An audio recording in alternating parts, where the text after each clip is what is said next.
Խոսենք եւս շատ կարևոր թեմայից, եթե ոչ ամենակարևոր, հզոր եւ արդյունավետ բանակը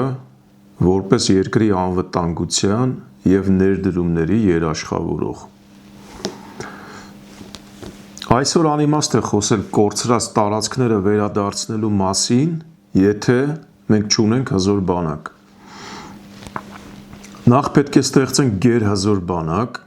եւ միայն հետո բոլորով միասին որոշենք, թե ինչպես պետք է վարվենք մեր պատմական հողերի հարցում։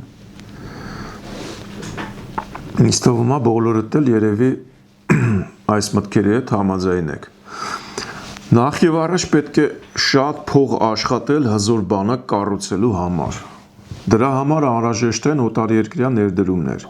այսինքն գործարաններ պետք է սարքվի Հայաստանում, որոնք արտադրանք տանք։ Այն ծառայությունները, որ այսօր Հայաստանը կատարում եւ գումարը աշխատում, դա շատ քիչ է։ Բոլոր հարուստ գերհզոր պետություններն էլ առաջին հերթին հարուստ են արտադրությամբ, լուրջ բարդ սարքերի արտադրությամբ։ Բայց որքան մեծ է պատերազմի հավանականությունը, այնքան քիչ են ներդրողները ցանկանում գալ մեր երկիր։ Այսինքն այդ պատերազմի հավանականությունը հիմնականում նրանց վերլուծաբանները հասկանում են մեր հարևան երկրի ղեկավարության տարբեր արտահայտություններից։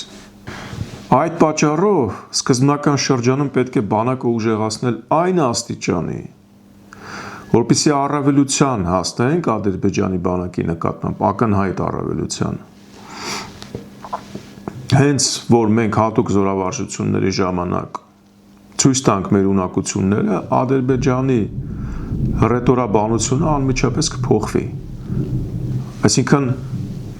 ուժը ցույց տալու համար պարտադիր չէ պատերազմ սկսել։ Կարելի է զորավարժություններ կազմակերպել, բայց շատ բարձր մակարդակով։ 100% բնական պայմաններին մարտական մոտեցված զորավարժություններ։ Եվ նրանց մասնագետներն ու փորձագետները դա գնահատելու են եւ իրենց ղեկավարությունը հայտնեն։ Իսկ հիմա եկեք տեսնենք, թե ինչպես կարող ենք ներկայումս կտրուկ ուժեղացնել բանակը միջև այդ մակարդակը։ Իսկ հետո երբ ներդրողները սկսեն արտադրական ձեռնարկություններ բացել Հայաստանում եւ մեր երկիրը կայուն եկամուտ ունենա, մենք կշարունակենք ուժեղացնել բանակը միջև այն մակարդակի, երբ արդեն ոչ ոք չի կարողանա մեզ սպառնալ։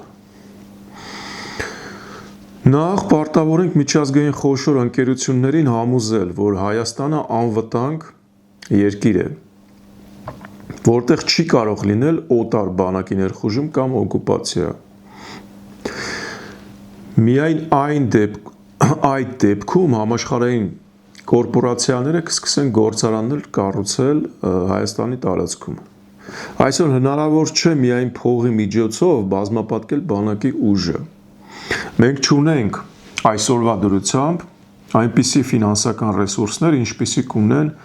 օրինակ մեր հարևանները։ Եթե ապրեինք 20-րդ դարում, մենք ստիպված կլինեինք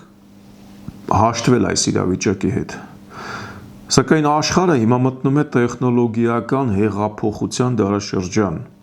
եւ հենց դա է մեզ տալիս պատմական հնարավորություն։ Մեր կյանք արագորեն մտնում են ռոբոտներ ու արհեստական բանականությունը, եւ մենք պարտավոր ենք օգտագործել մեր գլխավոր կապիտալը, մեր երիտասարդ ուղեղները։ Նա, ով առաջինը կարողանա ստեղծել նոր տիպի բանակ, դրոնների, ռոբոտների բանակ, կստանա բազմապատիկ առավելություն նույնիսկ ավելի հարուստ հակառակորդի նկատմամբ։ Եթե մեր հակառակորդը մի քանի անգամ ավելի շատ գումար ունի, մենք չենք կարող գնալ նույն ճանապարհով, ինչ որ նրանք, եւ գնել նույն դասական ռազմական տեխնիկան։ Իսկ հիմա նայեք, Հայաստանի գնումները 80%-ով մոտավորապես, դա հրանոթներ, հրթիռային համակարգեր եւ զրահափոխադրիչներ, այսինքն 20-րդ դարի զենք է։ Դա արդեն հնացած զենք է։ Եվ միայն մոտ 20%-ն ենք ծախսում 21-րդ դարի զինատեսակների, դրոնների ձեռքբերման վրա։ Մոտավորապես նույնն անում է Ադրբեջանը, 80% հին դասական տեխնիկա է, 20% ժամանակակից դրոններ։ Բայց նրանք ռազմական գնումների համար 3 անգամ ավելի շատ գումար ունեն, քան մենք։ Եվ ամեն տարի 3 անգամ ավելի շատ են գնում։ Իսկ մենք ինչ ենք անում, մենք վարկ ենք վերցնում, որպեսզի գոնե 1 կամ 2 տարի գնենք այնքան, որքան նրանք են գնում։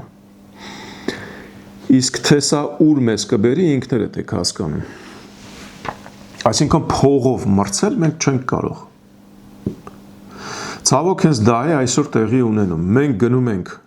թանկարժեք հրետանի եւ համազարգային համակարգեր Ֆրանսիայից ու Հնդկաստանից։ Միլիարդավոր դոլարներ ծախսում եւ տարիներով սպասում մատակարարումներին։ Սակայն ճշմարտությունն այն է, որ ժամանակակից պատերազմում այդ տեխնիկան կարող է ոչնչացվել մի քանի օրվա ընթացքում։ Իսկ 2-3 տարի անց մեր ամբողջ հրետանին կոչնչացնեն ընդամենը ժամերի ընթացքում։ Անօդաչու թռչող սարքերի միջոցով, մարտական գործողությունները սկսելուց անմիջապես հետո։ Ինչու՞։ Որովհետև հարվածային դրոններն ու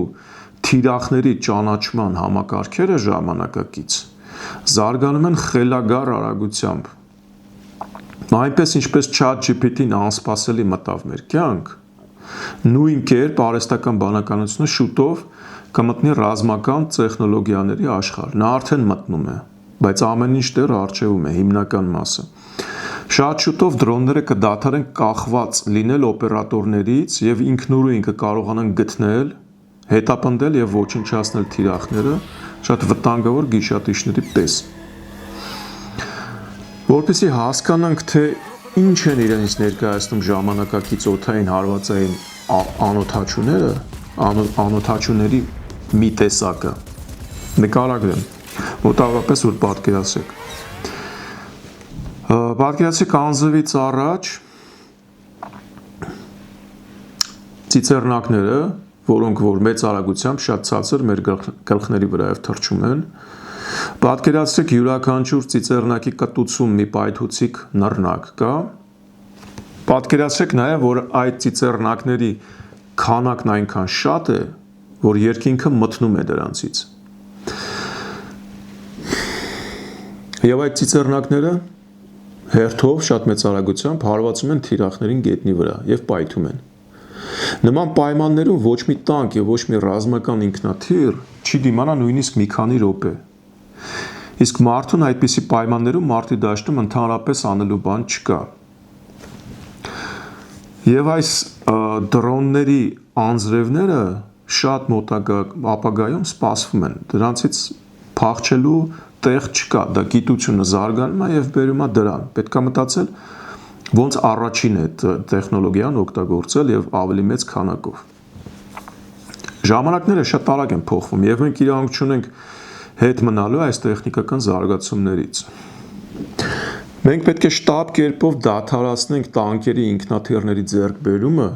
եւ բոլոր միջոցները պետք է ուղղենք անօդաչու թռչող սարքերի եւ ցամաքային ռոբոտների արտադրման եւ դրանց ղեկավարման համակարգերի ստեղծման վրա։ Դա մի քանի անգամ կբարձրացնի մեր բանակի արդյունավետությունը եւ ադրբեջանական բանակն անմիջապես կդադարի սպառնալիք լինելու մեզ համար։ 20-րդ դարի բանակները ստեղծվել են միջուկային պատերազմի համար։ Այդ ժամանակ ստեղծվող տեխնիկան լրիվ ուրիշ նպատակների համար էր։ Տանկերը, զրահամեքենաները, ուղղաթիռները եւ ինքնաթիռները դառնում են չափազանց թանկ եւ չափազանց խոցելի այսօրվա պայմաններում։ Նույնիսկ տասնյակ միլիոնավոր դոլար արժեցող հակաօդային պաշտպանության համակարգերը, օրինակ S-300 համակարգերը, կարող են ոչնչացվել լայնամասշտաբ պատերազմի առաջի ժամերի ընթացքում։ Իսկ նրանց գինը 100 միլիոն դոլարի կարգի է։ Պատկերացրեք դա ինչ վնաս է եւ ինչ իմաստ ունի այդպիսի զենքեր գնելու։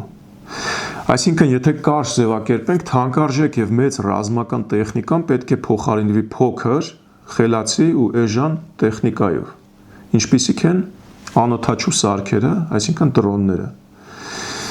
Հիմա ամենակարևոր հարցը, եթե դուք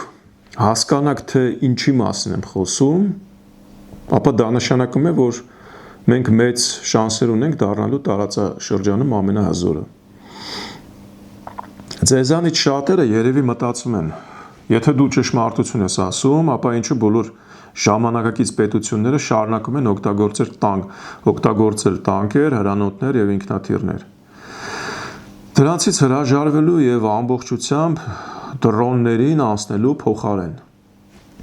Պատճառն այն է, որ այդ զարգացած երկրները հենց իրենք են արտադրում այդ տանկերը, հրանոթները եւ ինքնաթիռները, որոնք աշխատանքով ապահովում են իրանց միլիոնավոր քաղաքացիներին։ Եվ այդ արտադրությունները ստեղծվել են 60, 70, 80 տարվա ընթացքում։ Այդ հենց հսկայական ծավալի գործ է արվել։ Նրանք չեն կարող միանգամից հրաժարվել այդ հսկայական կապիտալից։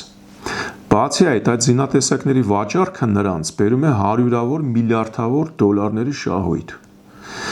Եթե նրանք սկսեն ամբողջությամբ անցնել դրոնների արտադրության, ապա աշխարհի մյուս երկրները, որոնք նրանցից գնում էին տանկեր, հրանոթներ եւ ինքնաթիռներ, կդադարեն դրանք գնել, որովհետեւ կտեսնեն, որ օրինակ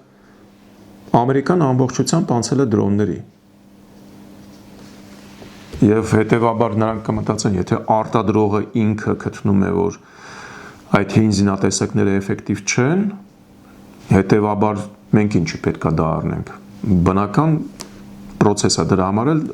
նրանք ամեն ձև պահպանում են այդ տպավորությունը, որ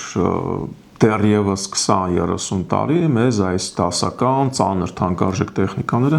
պետք են լինելու, այդ անցումը պետք է աստիճանաբար կատարել։ Այնինչ իրականում այդ անցումը պետք չէ աստիճանաբար կատարել։ Նույնն էլ Ռուսաստանում տանկեր արտադրում են ոչ թե նրա համար, որտեղ նրանք շատ էֆեկտիվ են, այլ որովհետև այնտեղ 100 հազարավոր աշխատատեղեր են եւ այդ ամեն ինչը միանգամից փակվելու է, եթե դադարացնեն։ Եթե նրանք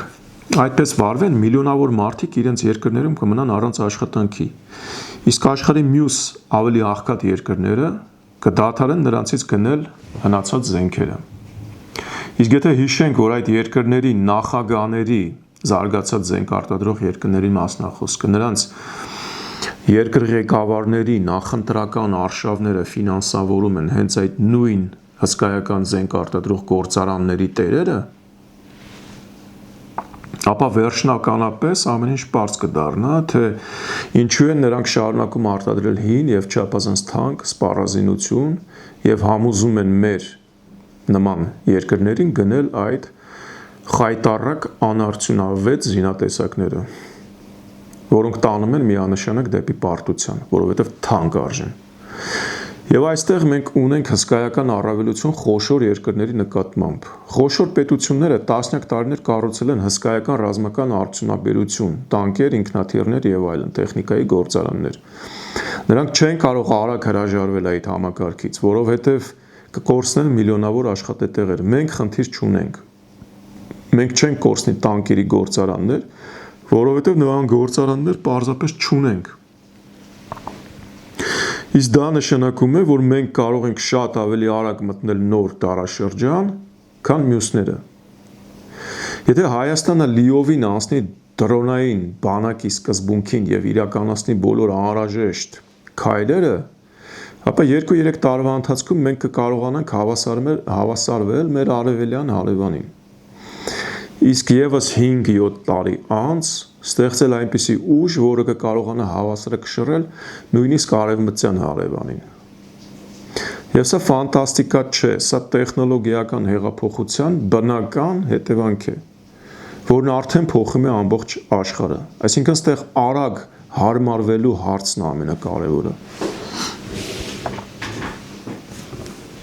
Այդ մեծ բիզնեսմենները, մատակարարների շահերը, բոլորը պետք է գցել մի կողմ։ Այստեղ ամենակարևորը շատ արագ ու ճիշտ հարմարվելն է պահանջներին, ներկա պատերազմի պահանջներին։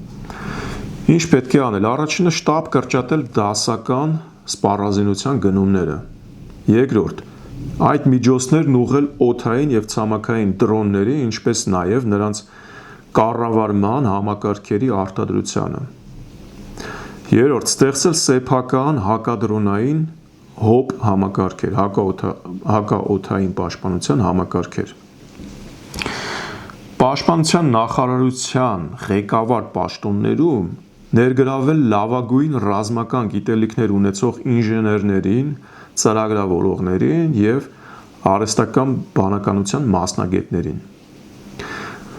Ամեն մի քանի ամիսը մեկ անցկացնել լայնամասշտաբ զորավարժություններ։ Մարտական գործողություններին 100%-ով մոտեցված զորավարժությունների արդյունքում